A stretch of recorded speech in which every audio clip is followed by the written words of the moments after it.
Olá, tudo bem? Sou Oliveira, como que vocês estão? Eu encontrei esse vídeo aí e vou ver se eu ponho o link original. Mas se eu não pôr, eu vou pôr o nome do canal e o nome do vídeo original nesse vídeo aqui que eu tô fazendo. Eu acho que esse cara, Felipe Reina, deve ser o nome do canal dele, é católico. Mas a visão que ele está passando aí é uma visão histórica entre o primeiro e o terceiro século da Cristo, entre o primeiro e o terceiro século, isso é, entre o ano 01 e o ano 201, porque até o ano 200 são só 2 séculos, então a partir de 201, 3 séculos. Então por isso estou falando entre o século 1 e o século 3. Para mim é interessante esse vídeo na parte do contexto histórico para entender que nem tudo o que se prega hoje é pecado original que vai contra a Escritura.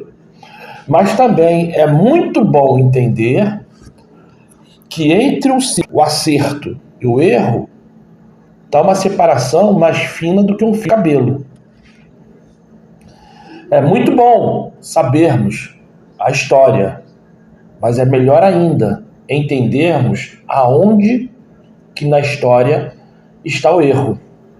Eu espero que você consiga ver o vídeo e seja feliz você e sua família. Só lembre de uma coisa: se inscreva no canal, compartilha, dê um like.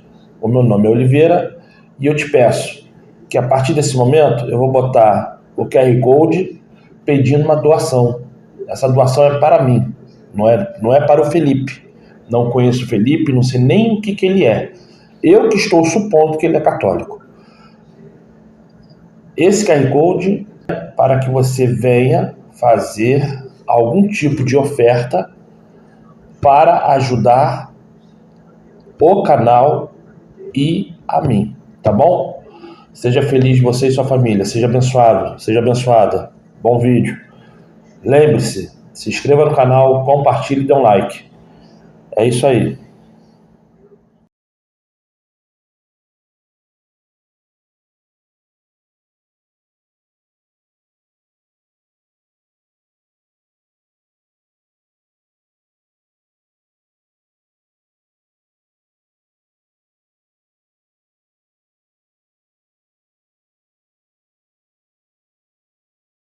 Olá pessoal, bom dia, boa tarde, boa noite. Eu me chamo Felipe Reina, esse é meu canal de apologética católica e hoje a gente vai falar sobre o uso de imagens, tanto por parte dos judeus quanto por parte dos primeiros cristãos.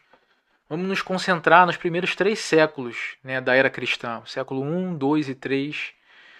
E a gente vai falar sobre esse tema que é tão interessante, né, sobre qual que era a relação dos judeus nesse período com o uso das imagens, tanto no espaço público quanto principalmente no seu culto, no uso religioso, né, das imagens, como também os cristãos, né, como é que se deu, né, o início do uso das imagens no culto cristão.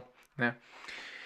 E eu já fiz um primeiro vídeo, né, essa é uma sequência de vídeos, eles podem ser vistos de forma independente, um não depende do outro, mas no primeiro vídeo eu falei sobre o Velho Testamento, né? Então sobre o Israel antigo, né? E qual que era a relação entre os hebreus, né? E o uso das imagens no espaço sagrado, né? E hoje nós vamos falar sobre o que se seguiu, né, a isso. Até o século XX, quase todos os especialistas achavam que os judeus, nesses primeiros séculos, né, do cristianismo, que eles eram extremamente avessos, né, ao uso de imagens.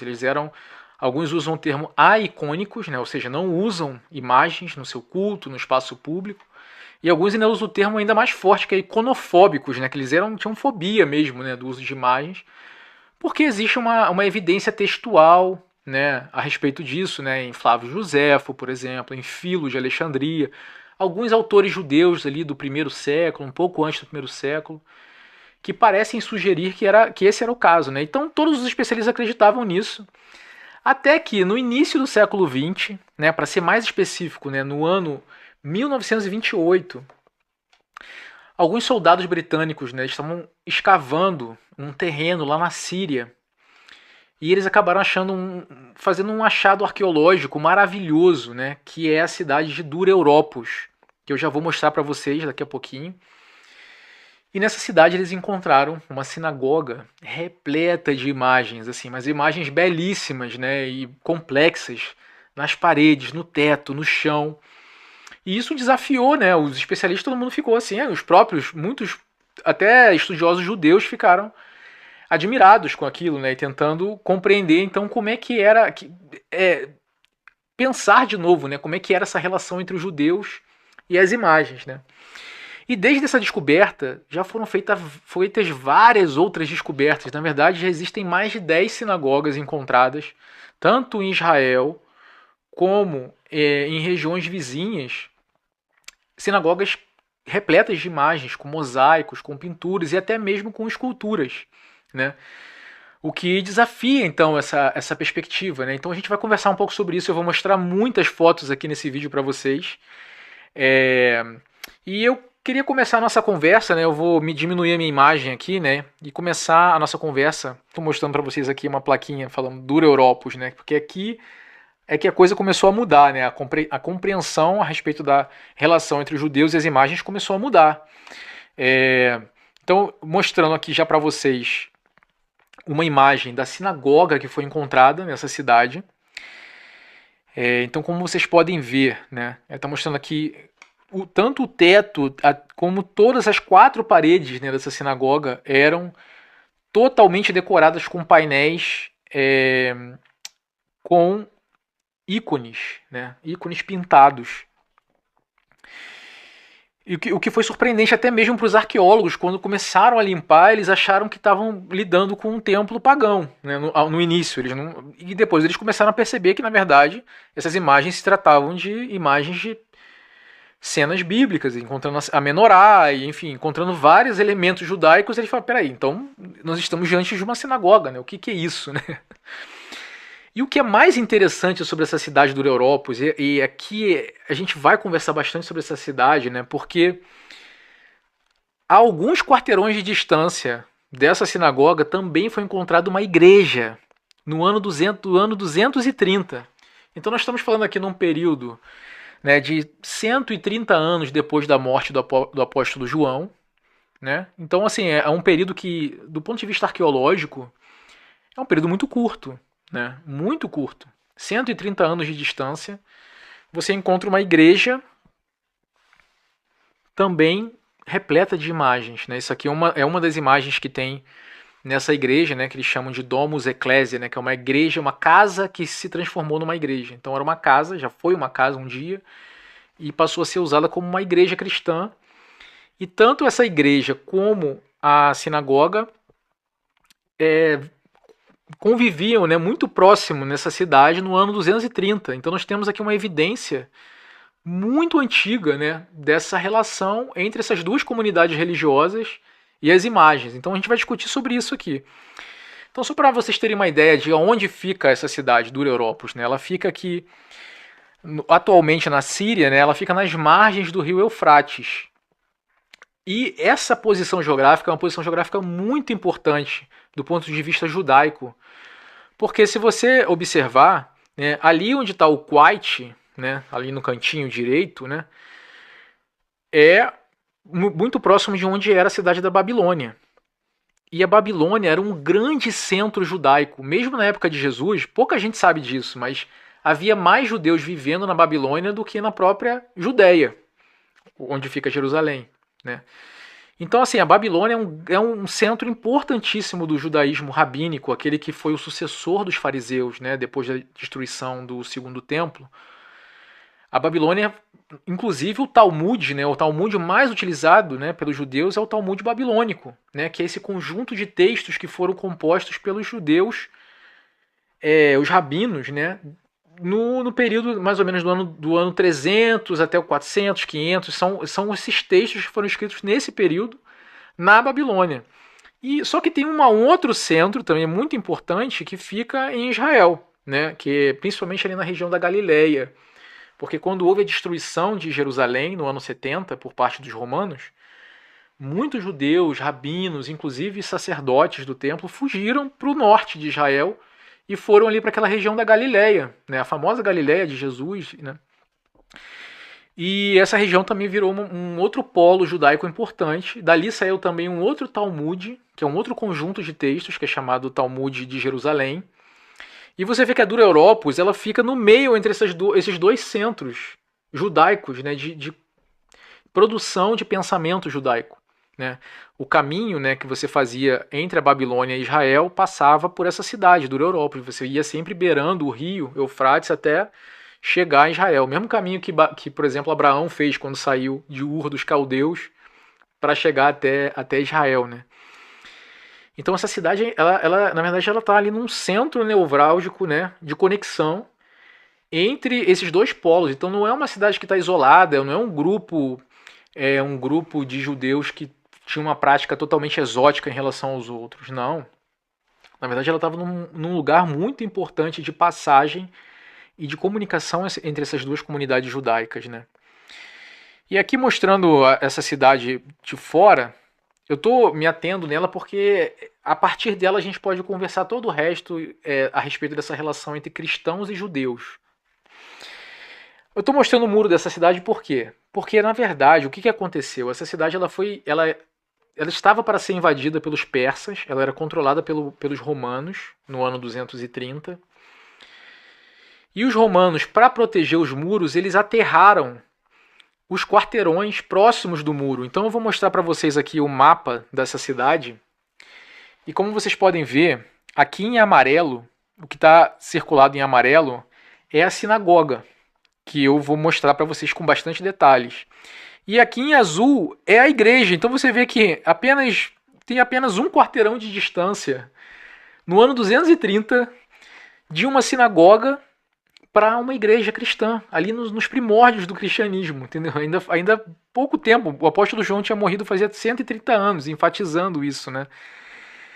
E você vê que os dois estavam muito perto do muro. Então, quando os romanos aterraram esse muro, isso preservou, né, essas pinturas. E a sinagoga e a igreja ficaram preservadas da deterioração, né, do sol, do vento, da poeira e até mesmo dos saques, né? Porque nesses lugares as pessoas saqueiam, né, as artes, as coisas antigas, a antiguidade. Muita gente pega e arranca, né, para tentar vender no mercado negro e ganhar um dinheirinho, entendeu?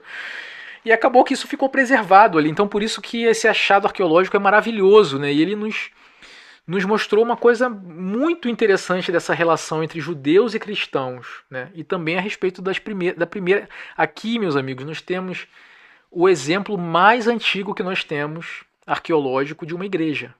É a igreja mais antiga já encontrada, acreditem. E ela já tinha muitas imagens, o que é muito interessante, né? Então vamos falar primeiro da sinagoga, né? Vamos dar uma olhada nela, né? Vou mostrar mais imagens. Essa aqui eu já tinha mostrado, para vocês verem que o teto também é decorado. E eu vou me aproximar um pouquinho mais para mostrar algumas imagens para vocês. Então, vocês veem que essa aqui é a imagem frontal na esquerda.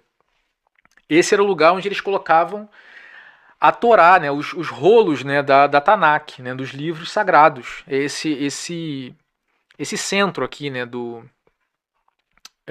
entre os painéis, né. E aqui, já próximo, eu coloquei essas imagens que eu achei interessante, né, porque a de cima ela mostra justamente aquele episódio na Bíblia quando a Arca da Aliança é levada, né, pelos filisteus e depois os ídolos, né, dos filisteus, eles caem sozinhos, né? Pelo poder de Deus, os ídolos caem e se despedaçam, né? Eu achei interessante colocar isso daqui porque você vê os judeus, né, nesse período usando imagens para mostrar que os ídolos seriam destruídos. E a própria arca tinha esculturas, né, como a gente conversou no primeiro vídeo. Então é interessante, né? Quer dizer, os judeus usando imagens para se referir contra a idolatria. Olha só que irônico, né? Chega a ser irônico. Aqui embaixo nós temos uma cena do rei, é do livro de Esther, né? A Esther se aproximando do rei Mardoqueu, se eu não me engano, né? O nome dele. Vou mostrar mais algumas imagens para vocês dos painéis mais próximos.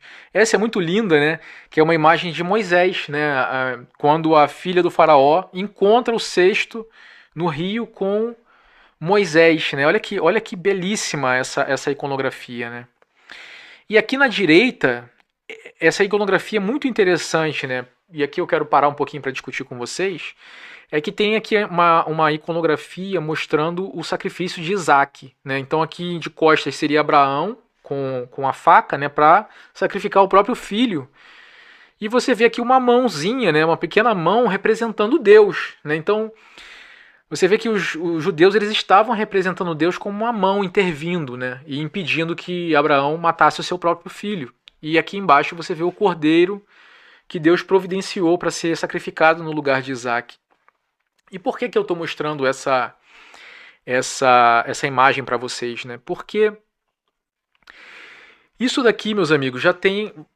O que os especialistas vão dizer é que você já vê um desenvolvimento iconográfico, né? Ou seja, por exemplo, essa forma de representar Deus com uma mão, essa própria imagem do sacrifício de Isaac, ela começa a ser encontrada, ela já foi encontrada em várias outras sinagogas, um pouco mais antigas, ou mais ou menos do mesmo período que essa, e já foi encontradas inclusive também em iluminuras. Iluminuras são bíblias com imagens dos judeus mesmo, né?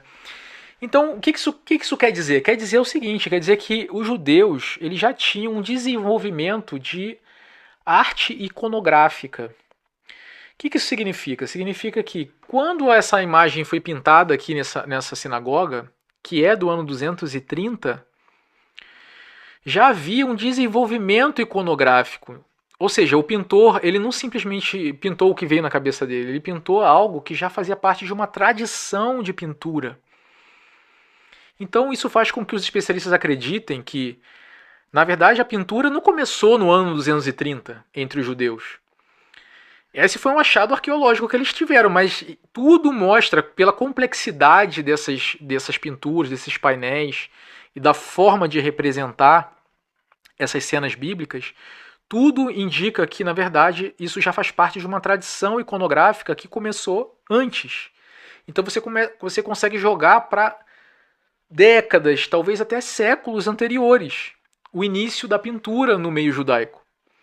Então, claro que ainda não tem um achado arqueológico comprovando, né, que existem pinturas anteriores a esse ano, o ano 230, por exemplo, ou o início, né, do século III, mas é quase certo que pelo menos no século II, ou seja, por volta do ano 150, os judeus já estariam fazendo as suas próprias iconografias, né?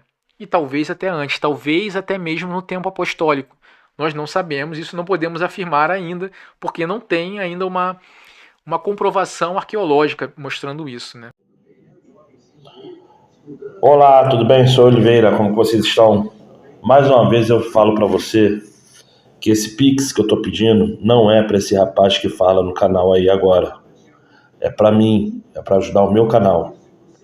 Se der, por favor, vá lá no canal dele também, dá aquela moralzinha, fala com ele. Se você quiser fazer uma doação para ele, pergunta ele qual é a melhor forma. Aqui no meu canal é pelo QR Code, que eu vou pôr aí agora, ou pelo Pix, pelo e-mail, que eu também vou pôr, tá certo? Eu peço a você que, por mais uma vez, se inscreva no canal, compartilha, dê um like, faça comentários aqui embaixo e, principalmente, o que é mais importante, veja o vídeo até o final. Eu não apoio nada, eu não sou católico, eu não sou protestante, eu sou um homem que segue a Bíblia segundo a lei, que eu ensino a lei e mostro na parte histórica que nem tudo que você se vê no Brasil, nas religiões brasileiras, pode ser levado a sério. Então, mais uma vez eu falo para você, veja o vídeo até o final e que você e sua família sejam abençoados. Mais uma vez, se inscreva no canal, compartilhe e dê um like. E claro, abençoe o meu canal fazendo Pix e depois vai lá no canal dele e dê uma moralzinha. É isso aí. Mas eu só estou falando isso porque isso é importante, né? Quer dizer, entender que esse achado arqueológico do ano 230, ele na verdade nos mostra uma coisa que já começou antes, né? E por que a gente sabe que é o ano 230? Porque as sinagogas, em geral, elas tinham tem coisas escritas na parede também. Essa sinagoga, por exemplo, tem placas, né, agradecendo. Eles sabem quem foi que pintou, o nome dos pintores, né, porque eles agradecem aos pintores e às pessoas que doaram para a decoração da sinagoga, né. E eles sabem exatamente o ano também em que essa sinagoga foi aterrada pelos romanos, né, e foi invadida, e essa cidade ficou abandonada durante quase 1700 anos, né, para vir de novo, né, à luz, né, no nosso tempo. Então, assim, é uma coisa maravilhosa, né. Então, eu vou mostrar mais algumas imagens aqui para vocês.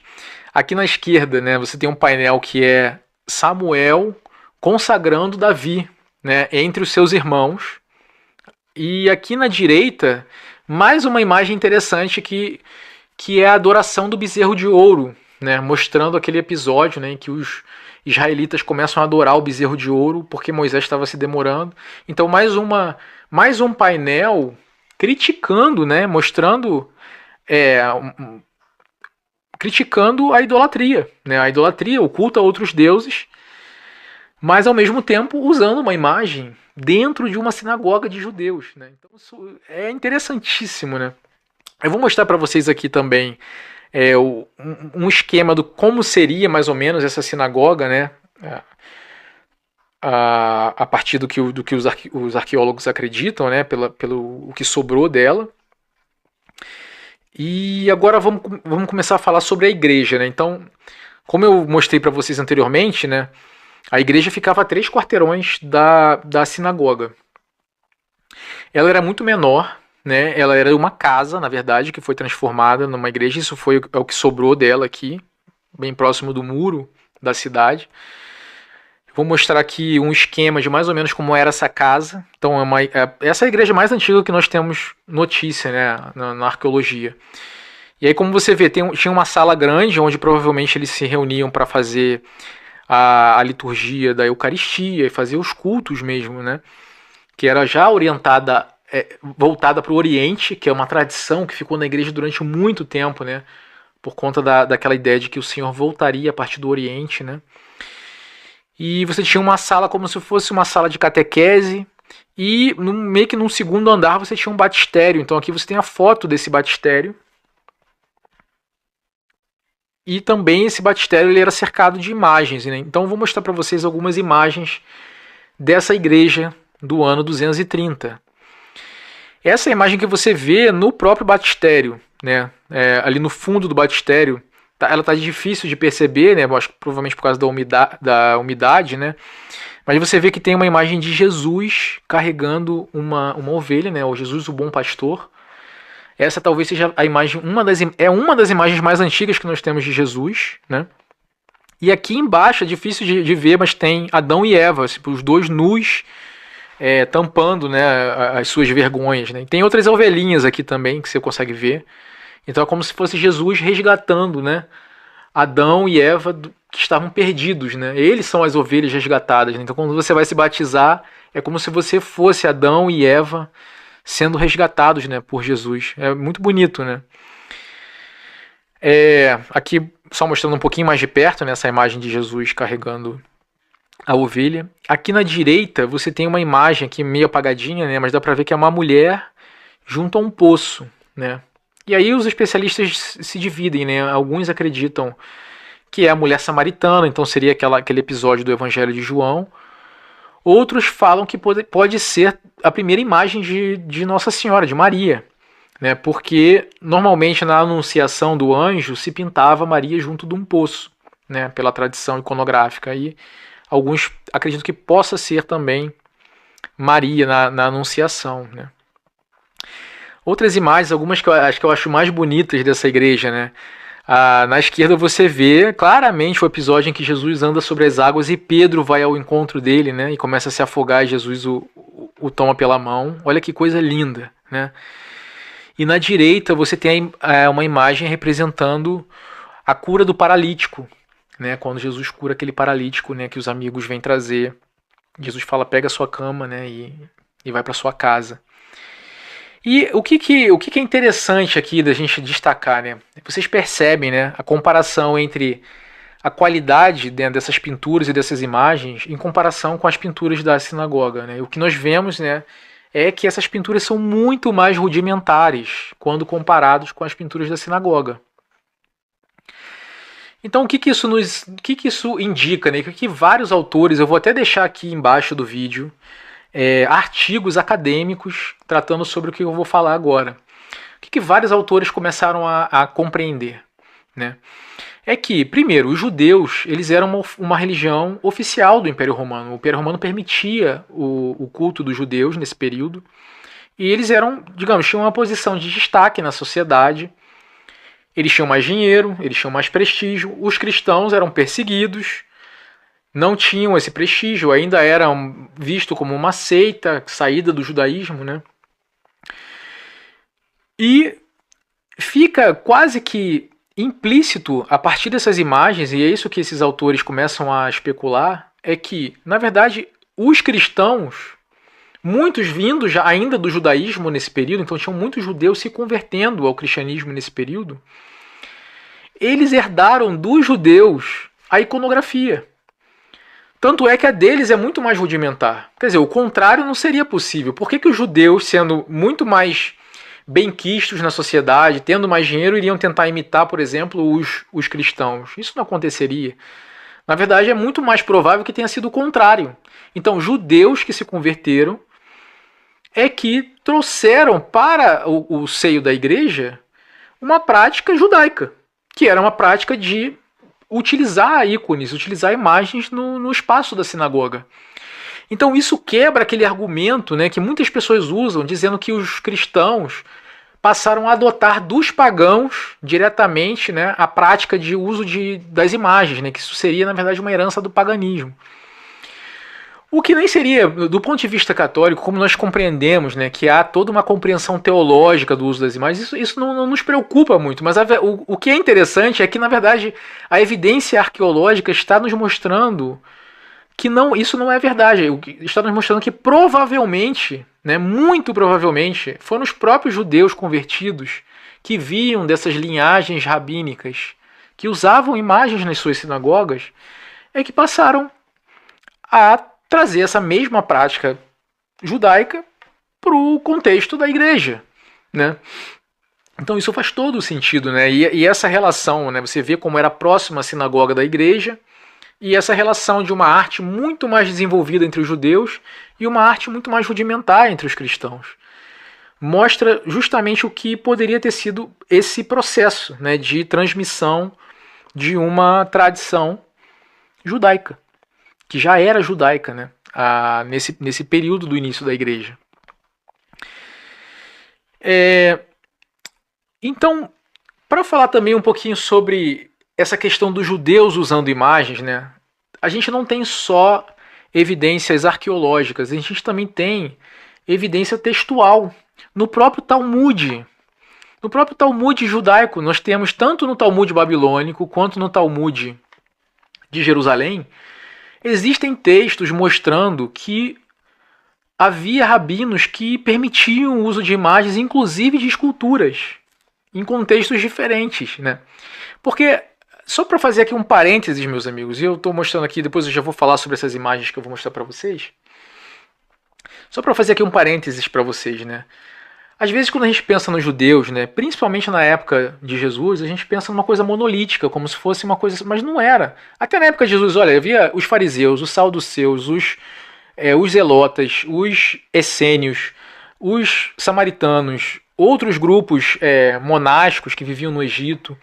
Então você tinha uma grande variação, né? E mesmo entre os fariseus, né, que são os mais importantes, porque foram aqueles que continuaram e deram luz, né, ao judaísmo rabínico que nós conhecemos, entre esses fariseus e depois entre os rabinos que os sucederam, havia grande variação, né? Isso é uma coisa que é quase que uma tradição judaica, é a tradição da dialética. Você vê o Talmud, eu vou até mostrar para vocês aqui.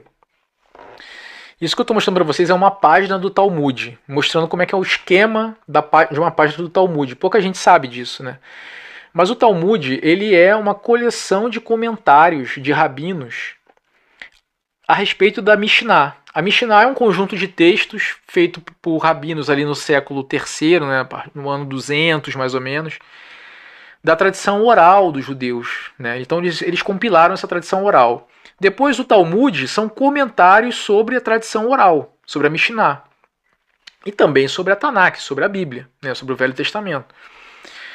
Só que você vê aqui embaixo tem essa Gemara, que está embaixo da Mishnah. A Mishnah está no centro, embaixo tem a Gemara, né? Ou Gemara, não sei bem como pronunciar. Que são justamente os comentários de rabinos a respeito da Mishnah.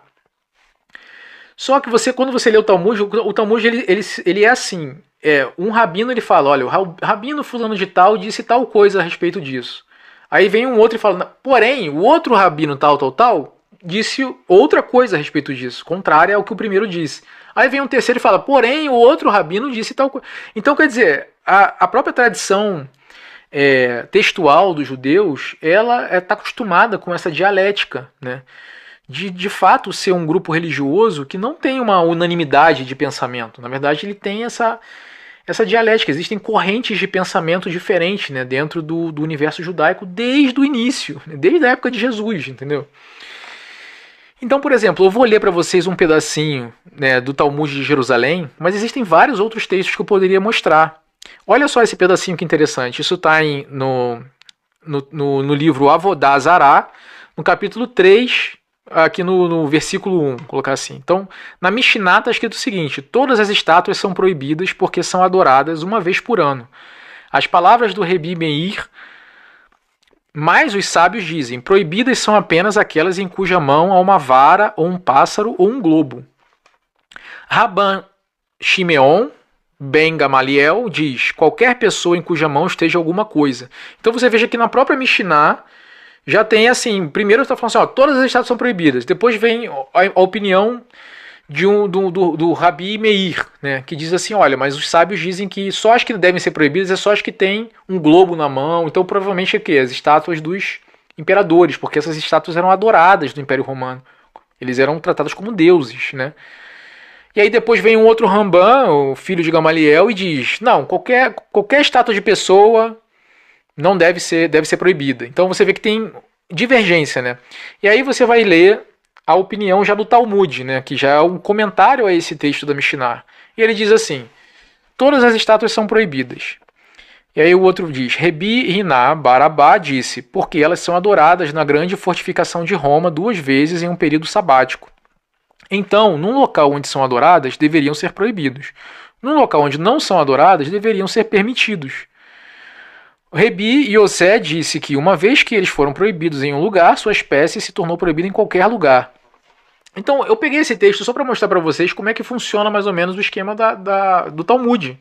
Você vê que tem um rabino que fala, olha, tudo bem, deve ser proibido só se for uma estátua para adoração.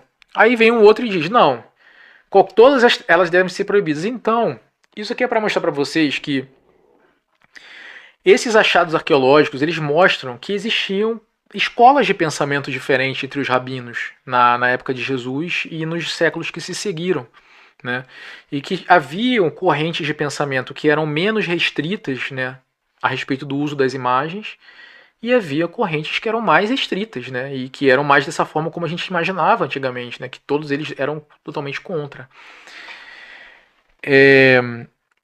Então, eu queria mostrar para vocês aqui. Eu vou começar a mostrar para vocês aqui uma sequência, já estou caminhando já para a gente começar a falar mais sobre a própria início da igreja e terminar essa parte dos judeus. Mas eu queria mostrar para vocês que aqui na esquerda você vê o mapa da Galileia, que é um local, como eu disse já para vocês, um local onde vários rabinos se concentraram, né? E ali foi escrito a Mishnah. Você vê que a Mishnah foi escrita aqui nesse período, está mostrando, né, que ela teria sido compilada, né, o término, né, do seu compilamento foi por volta do ano 200, né, em que a Mishnah foi escrita. E ela foi escrita justamente nessa região, aqui na região da Judéia e da Galileia. E depois, né, o Talmud de Jerusalém ele foi escrito justamente nessa região aqui, nessas cidades que são centrais, como você pode ver aqui no mapa. Tem Séforis, tem Tibérias, tem Magdala, que é a Maria Madalena, vem dessa cidade. Então, o Talmud ele foi escrito entre o ano 200 até mais ou menos o ano 500, 600, que são esses comentários dos rabinos, né? E por que eu estou falando isso? Porque as sinagogas pintadas e decoradas que foram encontradas em Israel, quase todas foram encontradas nessa região aqui, em Séforis, em Tibérias, em Magdala. Eu vou mostrar para vocês aqui as pinturas. E justamente no período em que o Talmud estava sendo escrito. Então essas sinagogas elas são do período talmúdico e elas são de uma região geográfica que era central para o pensamento rabínico desse período. O que mostra que, de fato, essas sinagogas elas não eram de um grupo.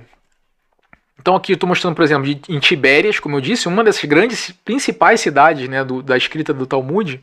Olha como era uma sinagoga desse período da escrita, do ano 286 até o ano 337. O chão com os mosaicos todos pintados, cheio de imagens, inclusive com o uso com a pintura do zodíaco no chão, né? O que é curioso, né? Mostra também essa coisa mística, né, do judaísmo que já começa a nascer nesse período. Mas para você ver como os judeus, nesse período, no período mesmo da escrita do Talmud, havia sinagogas totalmente cheia de pinturas e de mosaicos e inclusive de estátuas, como eu vou mostrar mais à frente. Mas para deixar bem claro para vocês e não falar que eu tô puxando para o meu lado, né, existem também sinagogas encontradas sem imagens, né? Então, para deixar claro, né, que existiam essas duas correntes ao mesmo tempo, né? Então aqui mostrando algumas imagens para vocês, essa em Tibérias, né? Você vê o ano em que foi feito. Interessante, você vê a menorá, você vê uma referência ou ao templo ou à arca, né? O shofar. Você vê a pintura de leões, você vê como tem escritos, né, em várias línguas diferentes. Em quase todas você vai encontrar isso. Essa daqui é uma sinagoga interessante. Ó. A sinagoga foi encontrada em Sardes, a cidade que é até citada no Apocalipse, né, que fica na Turquia.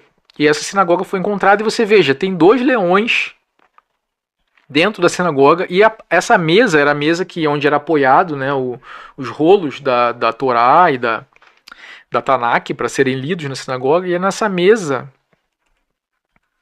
tem estátuas, né? Então, o uso de estátuas figurativas por parte dos judeus. Então você começa a ver que a relação dos judeus com as imagens não era assim como você às vezes imagina que era, não, né? Então aqui eu estou mostrando em Sardes, mas voltando agora em Séforis. Séforis é uma daquelas cidades na região da Galileia, como eu disse, onde o Talmud foi escrito, onde a própria Mishnah foi compilada.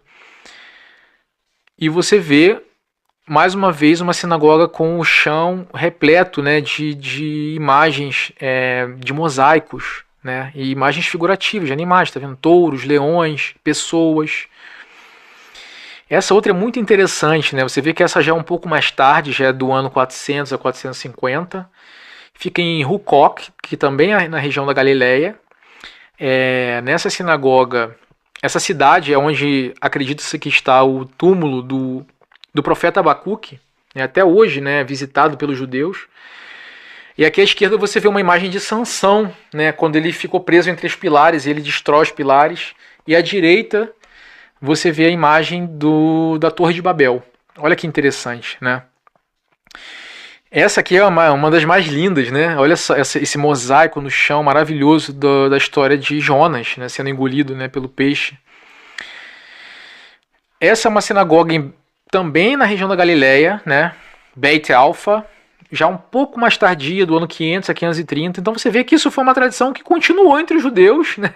Já entrando no início assim, do início da Idade Média, né? E você vê totalmente, né, cheia de arte figurativa, de pessoas. Aqui embaixo você vê mais uma vez a cena de Abraão sacrificando Isaac, como eu tinha destacado para vocês. E você vê aqui em cima uma mãozinha, né? Deixa eu ver se tem uma imagem mais próxima, acho que eu não coloquei. Mas tem uma mãozinha representando Deus, né? A intervenção de Deus. Como eu disse, né, uma tradição iconográfica, passando de geração em geração entre os séculos, né, pelas sinagogas, né? E mais uma vez você vê o símbolo do zodíaco, você vê alguns símbolos que chegam a ser um tanto estranhos, né, para nós, Mais uma imagem essa mesma sinagoga, né, de mosaico. E aqui eu quis mostrar, né, para mostrar para vocês como é interessante, né? Agora eu estou mostrando para vocês uma sinagoga encontrada do tempo de Cristo.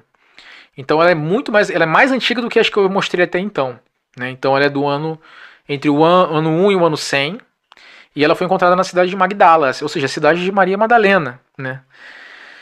E essa é do tempo de Cristo, né? Então no primeiro século. E você vê que ela tinha decoração também, mas a arte, né, encontrada nela é uma arte não figurativa, né? Então isso é interessante. Então provavelmente nós não sabemos. Isso ainda não foi encontrado arte figurativa no primeiro século, ou seja, no período mesmo de Jesus. Então, para ser bem sincero e claro com vocês, né? Então a arte que já foi encontrada porque foram encontradas poucas sinagogas do primeiro século, também para ser bem preciso, se eu não me engano é de 4 ou 5 sinagogas só que foram encontradas até então do primeiro século, ou seja, no período em que ainda havia o templo, né, de Jerusalém ainda estava de pé. E em nenhuma delas foi encontrada a arte figurativa no período de Jesus. Então nós não sabemos se já havia essa tradição entre os judeus nesse período, ou se todas as escolas rabínicas nesse momento estavam muito fechadas, né? Não se tem total certeza. Você vê que havia arte figurativa, por exemplo, essa mesa que você vê na esquerda era a mesa onde era apoiada, né, a Torá. E ela tem também figuras, mas não tem figuras nem de pessoas, nem de animais, né? Você vê que o chão tem mosaico, mas é um mosaico também geométrico, né? Então, só para deixar bem claro aqui para vocês, né, que essa é a evidência arqueológica que nós temos, né, em relação aos judeus. Então agora eu queria, né, para não ficar muito longo esse vídeo, né, falar um pouco sobre os cristãos, né? E os cristãos, né? O que nós sabemos, o que nós temos, né, de evidência de arte pictórica, né, de imagem sendo usada pelos cristãos, né? Aqui eu coloquei uma imagem que eu vou falar dela um pouco mais para frente, né? Mas vamos começar. Eu já mostrei a igreja, né, em Dura Europos, que é a igreja mais antiga que nós temos notícia, e ela tinha muitas imagens, elas eram usadas no contexto do culto.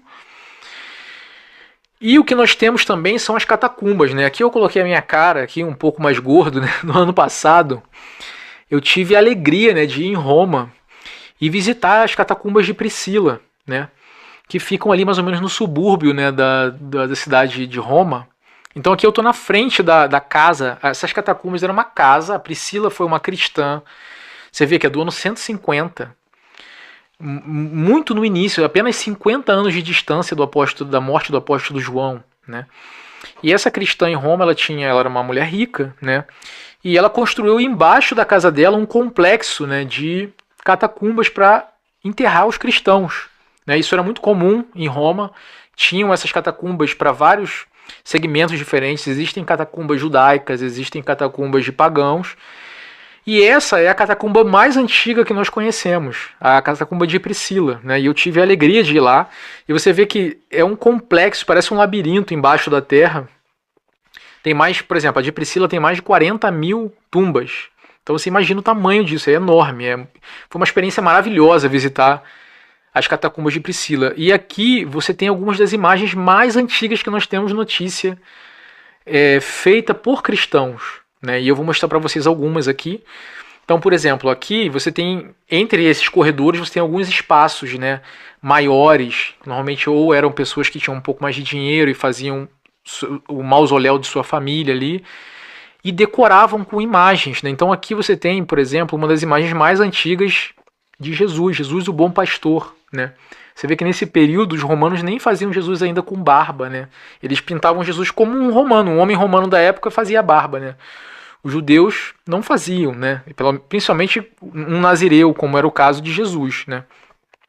E você vê que aqui Jesus o bom pastor, já pintado no teto. Aqui eu estou mostrando para vocês como é que era embaixo mesmo da casa. Então embaixo da casa tinha esse espaço mais aberto, e depois quando você vai caminhando, você entra por aqueles corredores, né, estreitos. E nesse espaço mais aberto é justamente onde estão as imagens mais antigas, porque as escavações dessa catacumba começaram embaixo da casa de Priscila e foram se estendendo. Então as imagens que você encontra nessa região são as mais antigas, né? Tanto pela datação, né, que eles fazem, como pela própria lógica, né, de construção desse complexo, né? E aqui você encontra também as imagens mais antigas que nós temos notícia de Maria. Olha que interessante, né? Então você veja, na esquerda você tem a imagem mais antiga que nós temos de Maria com Jesus no colo. Olha que coisa linda, né? E muitos acreditam que esse, ao lado dela, é o profeta Barlaão, que está no Velho Testamento, né? Que na verdade não é um profeta, ele era até um pagão, mas que é usado por Deus para fazer uma profecia a respeito do Messias que viria, né? Uma estrela surgirá, né, na linhagem de Davi. E aqui você tem Maria com o menino no colo, né? E datado do ano 170, meus amigos. E na direita uma ainda um pouco mais antiga, né? Que é o primeiro presépio, né, de todos os tempos. Que é Maria com o menino no colo e os reis magos vindo oferecer os presentes. Olha que coisa maravilhosa. Datado do ano 150. Então a gente está falando de 50 anos de distância do apóstolo João. Né? Então já o uso, né, de pintura pelos cristãos. Né? E nós sabemos, né, que os cristãos nesse período havia muita perseguição, havia vários momentos de perseguição. E nós sabemos que os cristãos se reuniam também nas catacumbas para fazer o seu culto. E também faziam os seus cultos fúnebres, né, quando iam enterrar as pessoas, né, e faziam, obviamente, diante de imagens pintadas, né? Então, quer dizer, não só nós temos a evidência da igreja, como nós temos também as evidências das catacumbas em Roma, quando os cristãos perseguidos, né, muitos mártires foram enterrados nessas catacumbas, faziam seu culto cercado de imagens também. Já no inicinho aqui da igreja, meus amigos. Você vê algumas imagens a mais aqui. Você tem aqui Sadraque, Mesaque e Abdenego, né, a fornalha ardente, né, os três judeus que foram lançados à fornalha, tá, do Velho Testamento, e à direita você tem uma cena da Arca de Noé, né, quer dizer,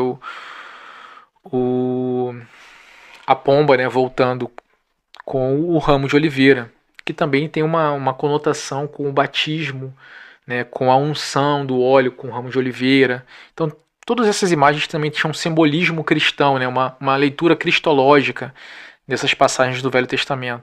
Mas algumas imagens ainda nessa mesma catacumba. Você tem essa imagem da Santa Ceia, linda imagem da Santa Ceia.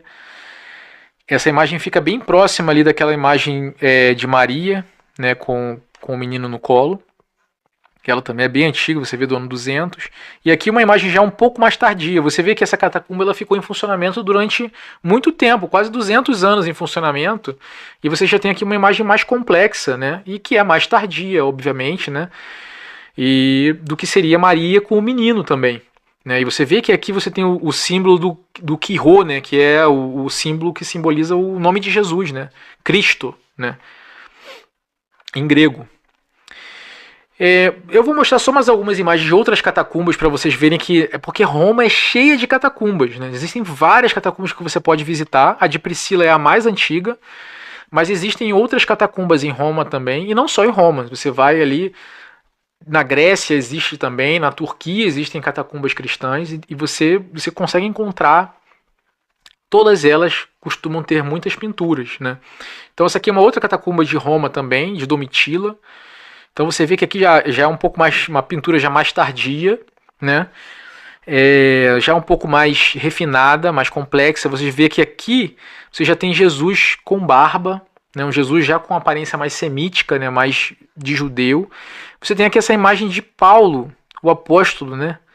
Carequinha aqui, e segurando, né, um pergaminho. Olha que interessante, né? E com um cesto aqui cheio de pergaminhos, né? Suas cartas, né? Ou talvez os livros do Velho Testamento, não sabemos. Né? Do outro lado aqui você tem Pedro. Então olha que interessante. Né? Seguindo, né? Essa aqui é uma das pinturas mais bonitas, né? Porque essa é a imagem de Jesus, talvez a mais antiga que nós temos de Jesus com barba. Né? Você vê que ela data ali entre o ano 300 e 399, um pouquinho mais tardio. Né? E você tem ali o alfa e ômega, né? entre o rosto de Jesus, e Jesus já também com a auréola, né, indicando a santidade. e Jesus já com uma aparência semítica, que é como nós passamos a partir dali, sempre Jesus passou a ser pintado, sempre com essa mesma aparência, né? E para finalizar nessa parte das catacumbas cristãs, isso aqui eu só quis mostrar que eu achei interessante, né, que é um pouco mais recente, né, que foi encontrado, que essa catacumba de Tecla, ela já era conhecida, só que ela passou um processo de limpeza por laser e conseguiram encontrar imagens que estavam totalmente tampadas, né, dos apóstolos. Então essa aqui seriam as imagens mais antigas que nós temos notícia do apóstolo Pedro e do apóstolo Paulo, por exemplo, né? E você vê que eles já eram pintados como eles ficaram tradicionalmente, né? Sempre pintados assim, né? O São Pedro com barba branca e um cabelo mais cheio, cacheado, né? E São Paulo com uma barba pontiaguda, né? Bem semítica, né? Um nariz mais semítico e calvo, né? Então vou mostrar aqui uma foto mais de perto. Esse aqui fica no teto, na verdade, né? Então você vê aqui é Pedro, Paulo, Tiago e João. Né, João aqui bem novinho, né? Então, assim, mostrando para vocês que o uso de imagens pelos cristãos é algo que começou muito cedo na igreja. Então, eu mostrei para vocês aqui imagens até do ano 150 nas catacumbas de Priscila, né? A igreja mais antiga que nós temos notícias já usava imagens no seu contexto, né? E os próprios judeus, né? Existiam correntes rabínicas, né? Que utilizavam-se de imagens também no seu culto, sem que isso fosse visto como uma quebra, né, do mandamento do Senhor de não fazer imagens, né? Ou seja, eles faziam uma interpretação menos estrita a respeito dessas mensagens do Velho Testamento, de uma forma muito mais concordante com a própria prática religiosa dos hebreus no Velho Testamento, né? Como nós lemos, eles utilizavam também nos seus espaços de culto as imagens. Então, eu estou mostrando tudo isso para vocês verem, né, como que naturalmente, né, como uma herança da própria prática judaica, né, os cristãos sempre adotaram, né, no seu espaço de culto o uso das imagens, né, sem associar isso ao contexto de idolatria, né, e sem que isso seja uma herança necessariamente do paganismo.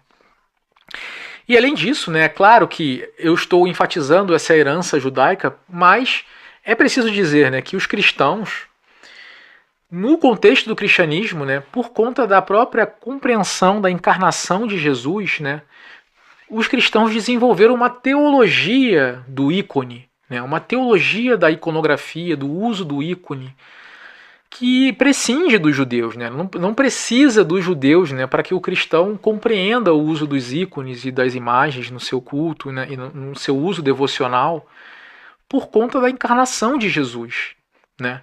Então, uma coisa houve uma herança dessas correntes rabínicas vindo para dentro do cristianismo com essa tradição de pinturas, muito provavelmente houve. Mas a compreensão teológica do uso dessas imagens, ela prescinde dos judeus, né? Porque os cristãos, a partir da sua própria compreensão, né, por conta da encarnação de Jesus, é que eles passam a compreender o uso dessas imagens na sua devoção. Os cristãos, por conta da encarnação do Senhor, existem várias passagens do Novo Testamento, né, que conversam diretamente com uma passagem que existe no Velho Testamento, em Deuteronômio, capítulo 4, a partir do versículo 15, que diz assim, que Deus falando com Moisés, ele diz assim, ó, assim como eu não me revelei a você, e você não viu nenhuma imagem minha quando eu me revelei a você no Horebe, então não faça imagens de mim, não tente fazer imagens de nada que há no céu, ou na terra, ou embaixo da água, para me representar, porque você não viu nada, né? Eu não me revelei a você. Então, isso é uma coisa muito forte também no Velho Testamento, né? Uma restrição que Deus faz de que tentem representá-lo, né? Só que no Novo Testamento, né, Deus se revela em Jesus. Nós lemos, né, em João capítulo 1, né, que o Verbo se fez carne e habitou entre nós, e nós vimos a sua glória como a glória do unigênito do Pai. João capítulo 1. Em João capítulo 14... tem aquele diálogo de Jesus com Filipe, né, o seu apóstolo. É muito interessante que o apóstolo fala assim, Senhor, mostre-nos o Pai, E isso nos basta. E o que Jesus responde para Filipe? Ele fala: Filipe, há tanto tempo estou convosco e você me pede para mostrar o Pai. Jesus fala o quê? Quem me vê, vê o Pai. Então quer dizer, Jesus, ele se mostrou, Deus se mostrou. O verbo de Deus que falou com Moisés, ele disse: não faça imagens de mim, porque eu não me revelei a você. Moisés quis ver o Senhor, mas o Senhor pôs a mão e ele só pôde ver as costas, né? Mostrando justamente o início da revelação de Deus ao povo de Israel. Mas, com a vinda de Jesus e sua encarnação, o Deus eterno se mostrou a nós na carne, né? E aí tem uma passagem, né, que é maravilhosa em Colossenses, no capítulo 1, em que o apóstolo Paulo também vai dizer assim que Cristo é a imagem do Deus invisível. A única coisa que eu gostaria de lembrar a você é que esse homem, ele é católico. Ele vai dar a visão católica. Você não pode esquecer que naquela época do século I, II e III, naquela região ali, o que mais existia é babilônicos, que são os persas no geral, né? Babilônicos, egípcios, romanos e gregos. Todos eles adoram, como adoram até hoje, divindades, culturas. Então tudo que ele mostrou ali é de uma tradição não judaica. Fora que a própria Bíblia fala que existem judeus adoradores de imagens e escultura. A Bíblia, ela é bastante simples e objetiva quando você lê Êxodo, capítulo 20, versículo 3, 4, 5 e 6, que fala que não é para você adorar nada do que há no céu, nem na terra e nem no mar. Nenhuma imagem, nenhuma escultura, nenhuma forma de pensamento, nada. Que a adoração tem que ser somente ao Criador. Então, quando você vê esse homem falando isso, você só tem que entender que ele está dando a visão católica. Isso não é a realidade da Bíblia e nem tampouco a realidade de Cristo, o Salvador, aquele que você enganosamente conhece como Jesus. Outra coisa muito séria que eu venho falando com as pessoas, ficam cegas, não conseguem enxergar. O desenho que aparece ali de Jesus, aparece ele preto. O desenho que aparece de alguns judeus, já aparece branco. Outros desenhos que ele também fala que é de judeu, já é um desenho mais escuro, mais assim levado para a cor da pessoa que nasce e mora na Índia, aquela cor tradicional dos índios brasileiros que vivem no meio da mata. Então, quando você começa a entender a história do jeito que ela é, você sai daquele ridículo de ficar acreditando em contos de fada. Jesus nunca foi branco. Os judeus originais nunca foram brancos. E isso é importante sabermos. Volto a falar para você. O meu nome é Oliveira. O meu vídeo está nesse canal aí que você está vendo agora. E te peço de novo, faça comentários aqui embaixo, se inscreva no canal, compartilha, tá bom? Não esqueça do like. Um bom vídeo para você. E claro, não esqueça, vai no canal dele também, dá uma moral lá se você quiser. Se quiser fazer alguma doação, é só voltar alguns minutos para trás que você vai ver lá o e-mail ou o QR Code para fazer a doação, tá? Então é isso aí. Seja feliz. Seja abençoado, você e sua família. Olha que coisa linda, né? Então, quer dizer, essa passagem de Colossenses, ela conversa diretamente com Deuteronômio capítulo 4, mostrando que Deuteronômio capítulo 4 já não faz mais sentido no contexto do cristianismo, no contexto da encarnação de Jesus Cristo. Porque agora nós vimos a Deus. Deus se revelou em carne, né? Ele se encarnou, nós o vimos, nós o tocamos, nós o sentimos. Então, Por isso, né, os cristãos, desde cedo, desde muito cedo, desenvolveram a teologia ligada às imagens, ligado à iconografia, a partir da compreensão da encarnação de Jesus. Porque Deus se revelou a nós em carne, Deus se revelou aos nossos sentidos, aos nossos olhos, ao nosso tato. Então, nós agora podemos representá-lo também, representar a Cristo. Então, você tem a herança do Velho Testamento, mostrando que o povo usava imagens no seu culto. Você tem a prática de correntes judaicas que usavam imagens também no seu culto. E você tem uma compreensão, né, da encarnação de Jesus, né, que faz com que algumas das restrições que existiam no Velho Testamento caíssem por terra, porque o próprio Deus se revelou a nós, aos nossos sentidos, né? E por isso nós o representamos, né? Então, para fechar esse vídeo aqui, meus amigos, eu acho que eu mostrei bastante evidências para vocês, né? Eu peço que vocês curtam, né? Que vocês se inscrevam no canal. Deu trabalho fazer esse vídeo, né? Apoiem o canal se inscrevendo, né? Fazendo comentários. E eu vejo vocês no próximo vídeo. Muito obrigado por terem ficado até aqui. Tchau, tchau.